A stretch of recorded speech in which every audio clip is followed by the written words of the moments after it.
Ladies chika, hindi kami makapaniwala sa pagbabagong ito. Ang pinakahihintay na moment sa showbiz.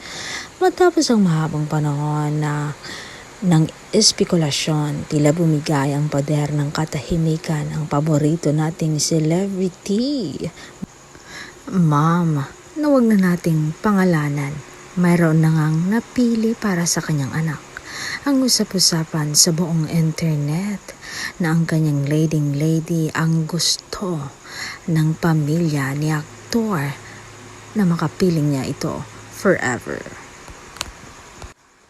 Bakit nga ba ngayon lang na nag-approve itong si celebrity ma'am? Ano ang naging mitsa ang kanyang lihim na reaksyon na talagang nagpa-shock sa mga netizens at fans?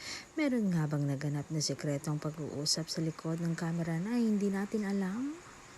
Yan ang dapat nating abangan. Ito'y puno ng matinding revelasyon ng hinding-hindi nyo makikita sa anumang TV interview.